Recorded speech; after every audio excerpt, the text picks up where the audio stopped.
What is up? So, this is a little showcase of my Game Creator 2 hybrid unit, Swarm Manager, Hivemind thing. Um, yeah, I built this because Game Creator 2 is super and super powerful, but it's performance heavy too. So if you use the melee and shooter module and the behavior tree on top, yeah, I mean, with, I don't know, 20, 30, 50, 40-ish enemies, that's maybe okay, but you will feel the performance impact very quickly. So um, I thought about what I can do if you want to use more than 50 or 60 enemies at the same time. A good friend creates an enemy light character controller. No, Game Creator 2 character light. So that's the right right wording. It's super cool because you can toggle everything off from Game Creator 2, and this will help you tremendously. But I mean, makes sense. You can't use melee or shooter and other stuff that is built in Game Creator. So you need a little workaround. And I built this. Yeah. It's super easy. You have the enemy type. This is this destroyer. In this case, this is the destroyer.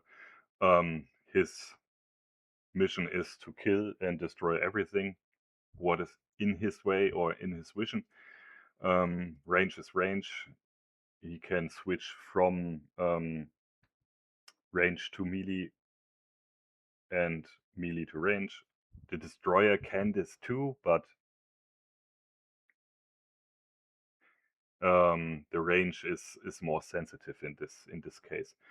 Object focus, yeah, objective focus. This is this little small fucking bastard. No one likes it. His only mission is to destroy this base, and this is the point where the Swarm Manager comes in play. He had only one drop down or one field. You put this a base or the player in this field here, and the Swarm Manager do only one thing, and he said to the Game Creator 2 hybrid unit, walk to this position. Nothing more, nothing less. He is the hive mind. He give this instruction, do this, and that's it. So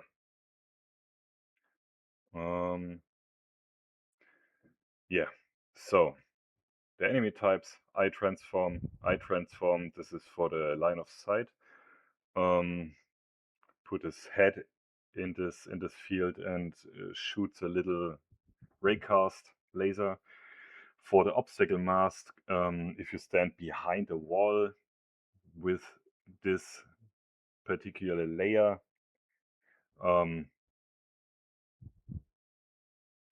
he can't see you. I mean, for the range enemy, is this a bit more important because without this, he see you. It's a wall hack in this case. He don't stop firing. So the weapon setup, I switch to this enemy here. Weapon setup. If you have two weapons, in this case a ranged weapon and a melee weapon, the ranged weapon has always the ranged weapon active at start. So you put the range and the melee weapon here in this field. When I come in this melee transition distance of 8 meters, he switches from range to melee weapon. Super easy. The script said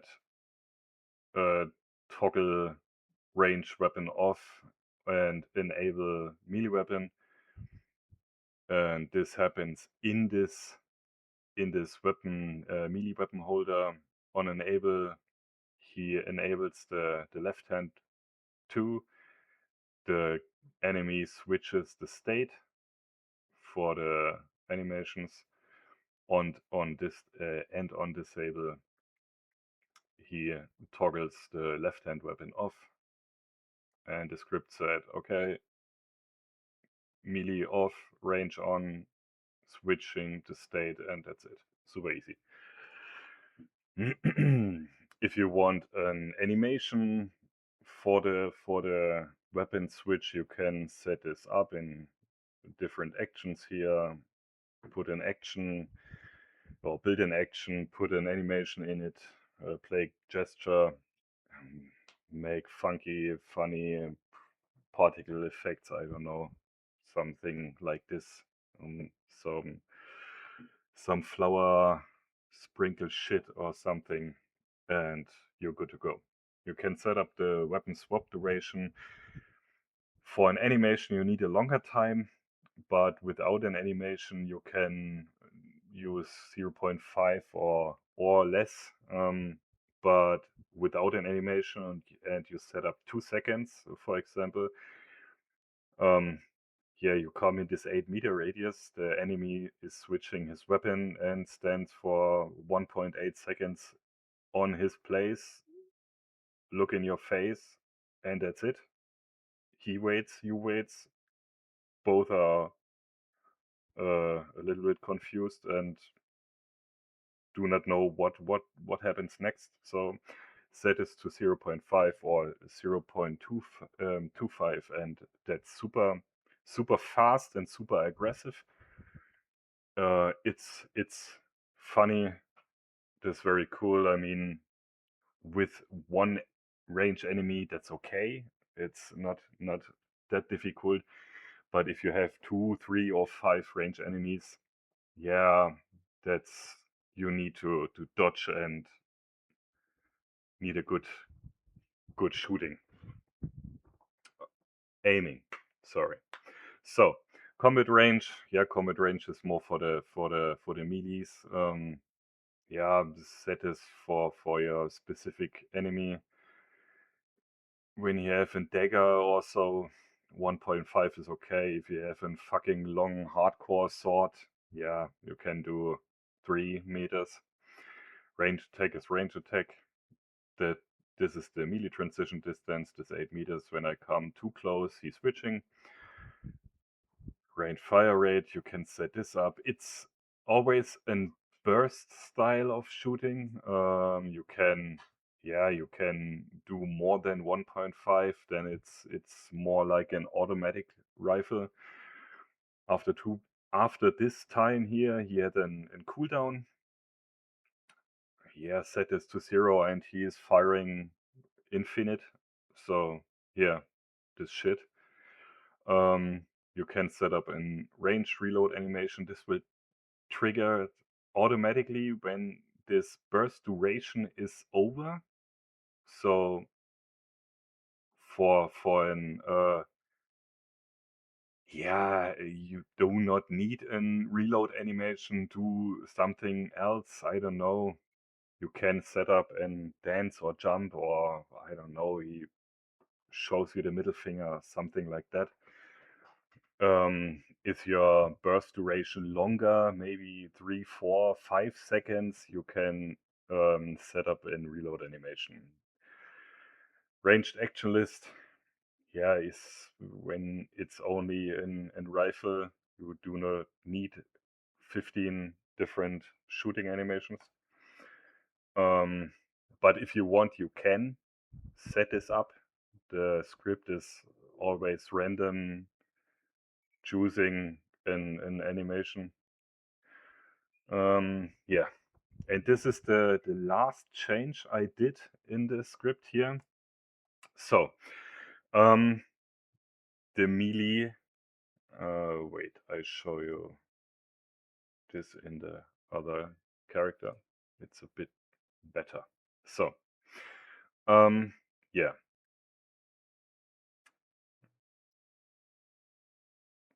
So, and melee action list is only the animation itself. So, for example, the sword combo, there it is. You set this in your play gesture. If you have a root motion, activate this. When not, they're not. Makes sense. And that's it. Nothing more, nothing less. You do this for all your different attacks. And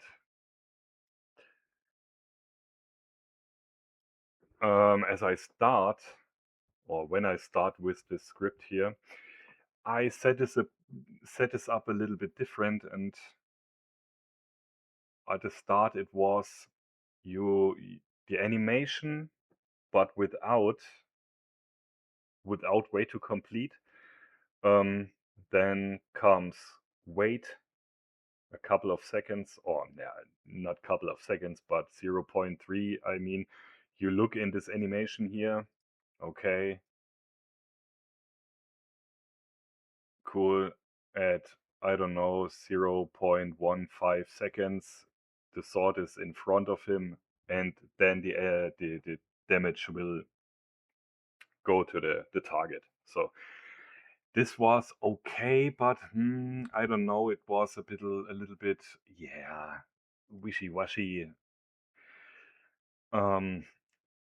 I don't like it at all at the end. So I thought about the animation event system from Unity itself, and thought, okay, why I don't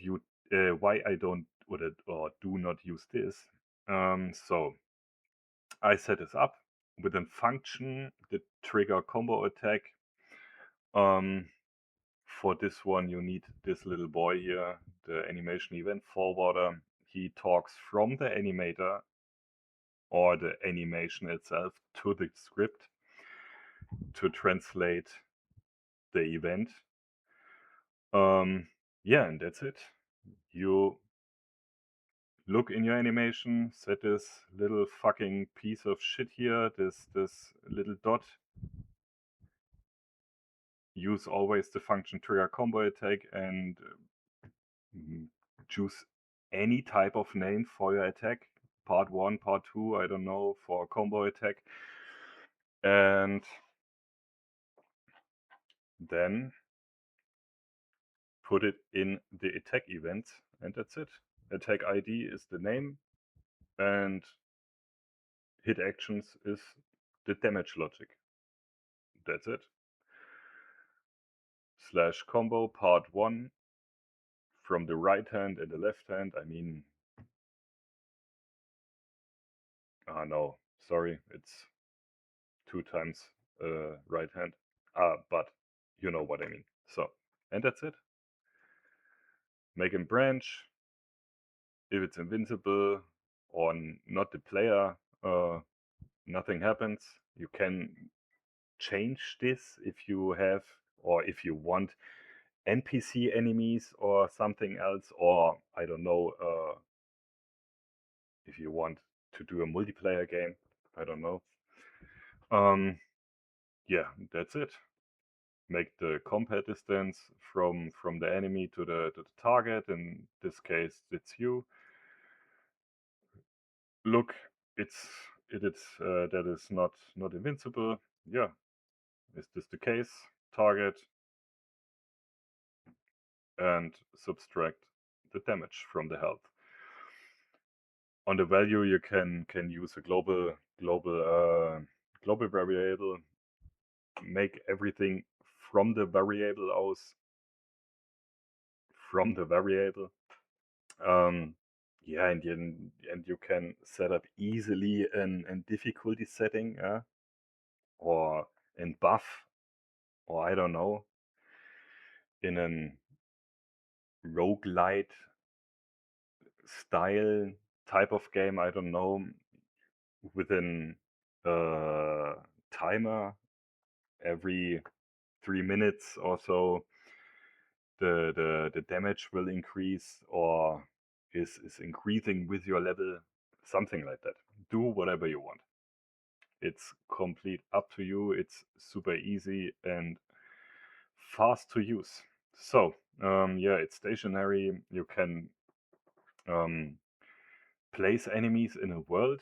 If you do not want that that the enemy has this first start to walk to the base, or the player, I don't know, activate it stationary, so he is standing on his place and waiting for you. Can dodge, it's absolutely the same same procedure like in this attack animations. And I set this up with counter attacks. So you had the overhead sting, ground slash, jump sting, and slash. That's the counter attacks, and this is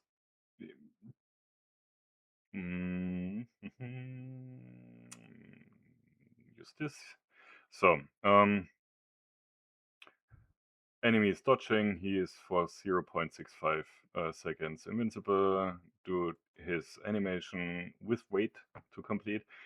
Then he is looking to the player or to the target.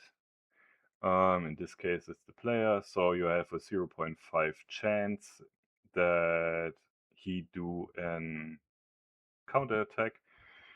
So for a counter attack, because you have the dodge duration. So the dodge duration is only for the first animation. If you do not want a counter attack, then that's okay. Make 0.35 or 0.4 seconds and that's it. But if you want a counter attack, you have to invoke and need the extend system log. So the script says to the enemy or to the AI in this case, yo, after the 0.35 seconds, we need more time.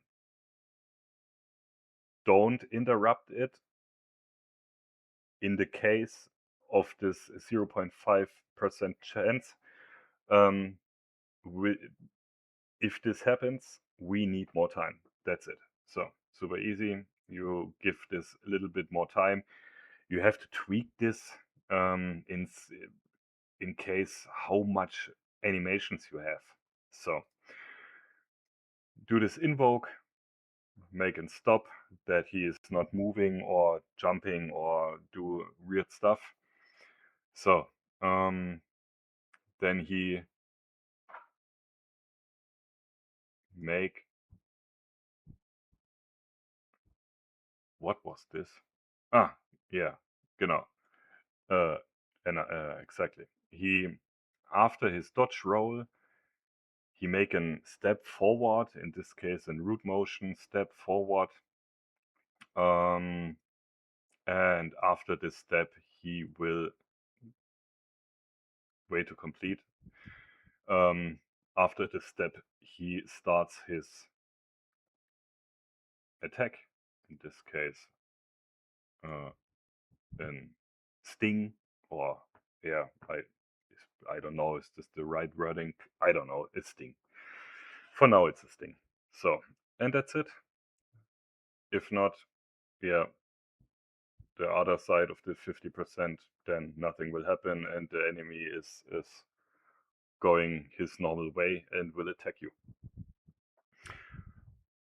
And yeah, that's so fucking easy and cool to set up. Yeah, on the counter attack, you do the same like the normal attack animations, trigger combo attack, sting, do your sting damage logic, and that's it. You do not need anything else. I modified the play gesture instruction from game creator, because it was a little bit wonky when you use an animation and need a push. So I don't know, he make a jump or in jump attack or so. I don't know. Was super weird when he does his animation and go into my direction, but then some weird rubber banding is happen, and he's pulling back and do weird stuff. I don't know. I play around with the nav mesh, but I don't know. Nothing. It won't work or do not work. So I modified this one here. You can set up a push with 0 or 5 trillion meters, with an long or fucking short duration. It's like Flash in this case. And yeah, that's it. This was the whole script. Not complete. Hit stun. I mean, hit stun is a hit stun, because we do not have the melee or shooter. But I think a little hit stun, it's for vision purposes, it's cool. And makes the combat a little bit more, yeah, flexible, and brings more variety into it. So yeah, it's the same procedure, only in animation and hit animation, and that's it. Set up this cooldown, and you can do a lot of hit stuns or only a few. Do whatever you want. It's super flexible, or you can connect this hit stuns with additional animations if you want more dramatic. Then make this hit stun animation and roll, or he is throwing something at you. You can set this up what you want, do whatever you want, and only and all of this in this little guy here. That's it. You do not need more. Set up the navmesh agent and sphere collider for touching the walls and so on. It's more for safety. And yeah, that's it. The rest of all this is game creator. We have this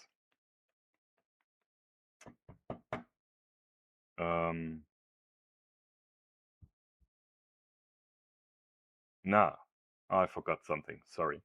So yeah, the extended duration for the animation if you want an counter attack. Yeah, if when you shoot at the enemy on shoot hit, make the trigger, invoke, and make the apply hit stun.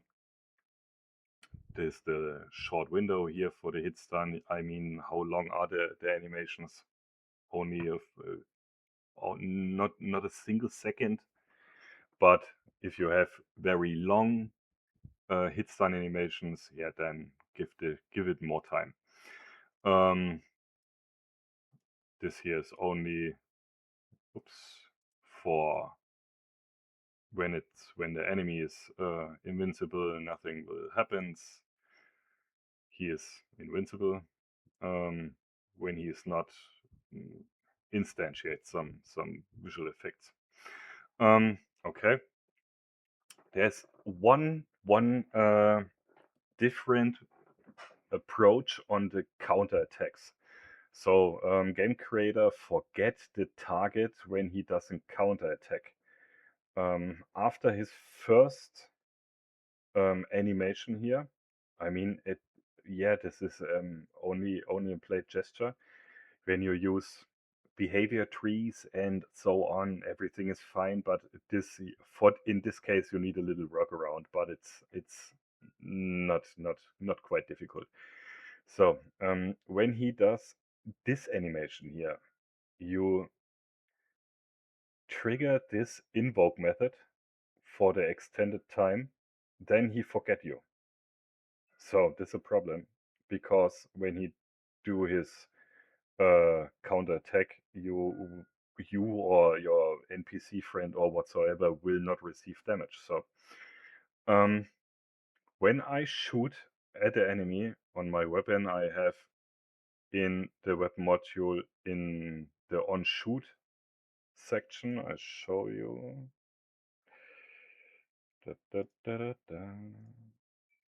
So on shoot, trigger dodge. This fires an ray cast from the main camera. In this case, the main camera, you can put this on an NPC character and exactly the same will happen. From the player perspective, it's from the main camera or whatsoever. Fires a raycast and triggers in the script the current dodge target, and it will put the attacker, the target, the aggro target, into this local variable. So, and yeah, that's it. Your counter damage logic is a little bit different. So you have to use on the compare distance, not the player or the target.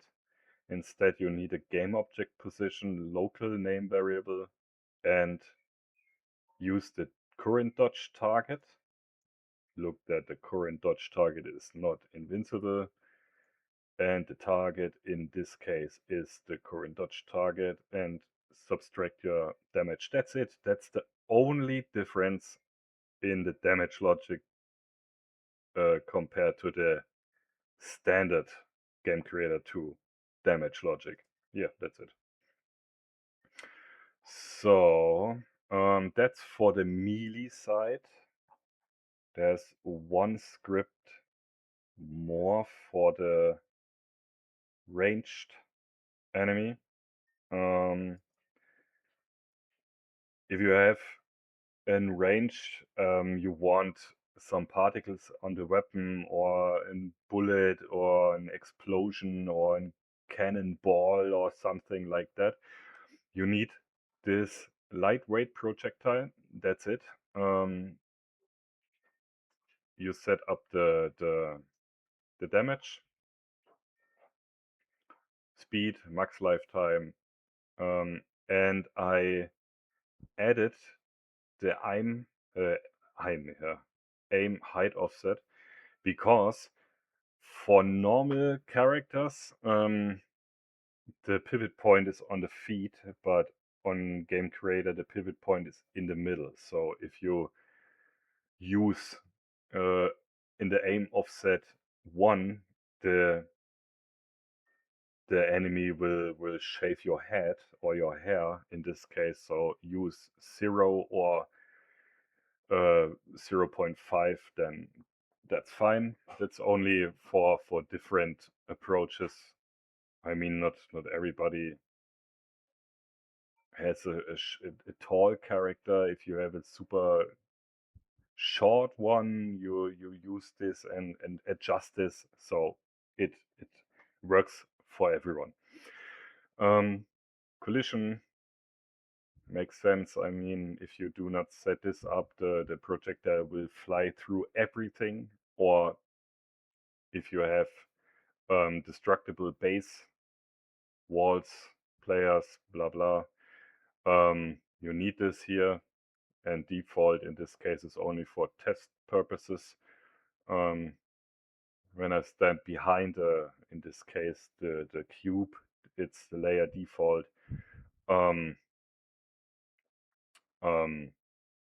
The projectile is not flying through this cube. yeah, and that's it. So I show you the shooting animation. In this case, range attack looks a little bit different. I create a custom instruction. In this case, it's connected the projectile script with game creator. So you put this projectile prefab in this place. The muzzle point, yeah, you set this for your own needs.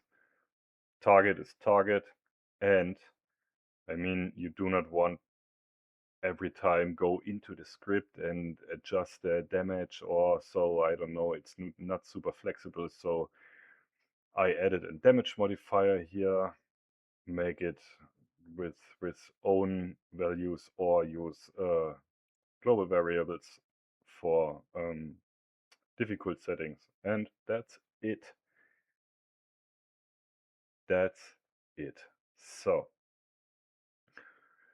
yeah, that was the script, the Hivemind game creator to a hybrid unit manager. I don't know.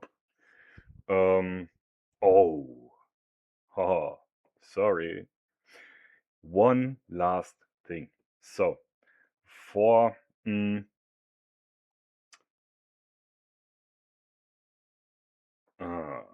moment. I need to figure this out. I changed something here. I'm not sure. Before I create this custom instruction, I use the script was activating through this local name variable. But after this custom instruction, I think I do not need this anymore. I figured out I can make a little edit in the description in the video, and yeah. But anyways, if you need this, make a local name variable, game object, FiredBullet, the script, the game creator hybrid script will, on the shooting point, he put the projectile, in this case the laser root, into the variable, and then the projectile will move through the world. So it's not homing, it's only shooting straightforward like in the real life. So you can dodge, it's not unfair, can easily set this up and balance it. So yeah, and that's it. Now that's it. So yeah, I give you a little showcase how it looks and how it works. I mean, you see how it works. Yeah, now a little showcase, super short, only a few scenes, how the enemy is moving and dodging and so on, and make damage, yada yada. So if you stay at this point here, thank you for watching and listening to me. Maybe you find this interesting. Give me your thoughts, and yeah, enjoy this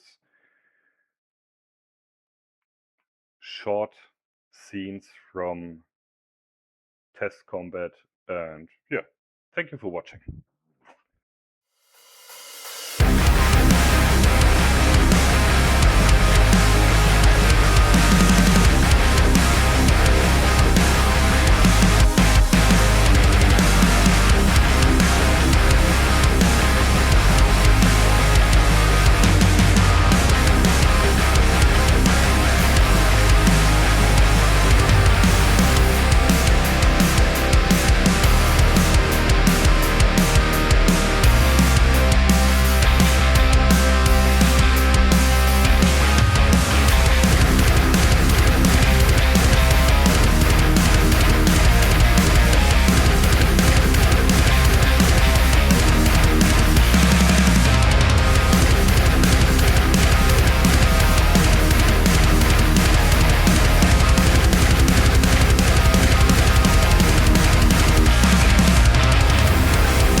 one thing came into my mind.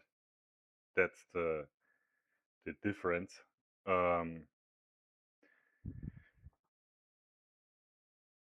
Or normal behavior in Game Creator, you can only use or can standardly use the invincible mode for the player.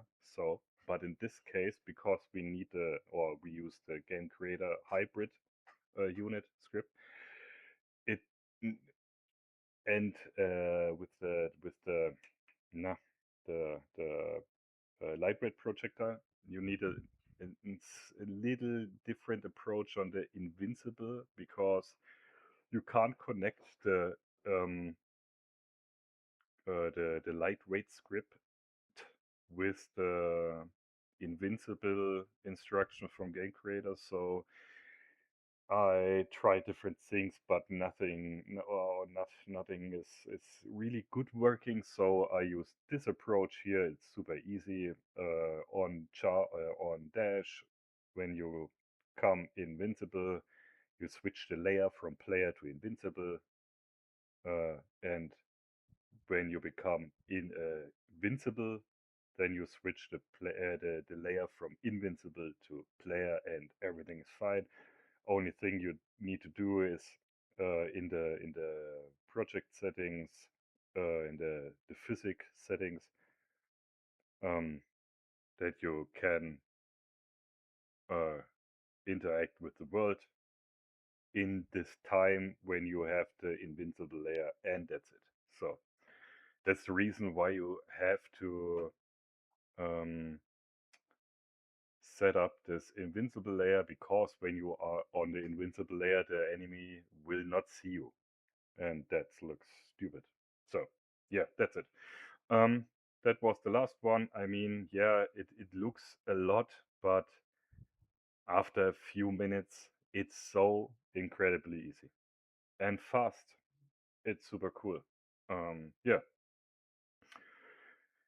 the animations and the attacks, you can tweak this, make it faster, more aggressive, yada yada, do whatever you want. It's super flexible, and like I said, it's super easy. So that's it.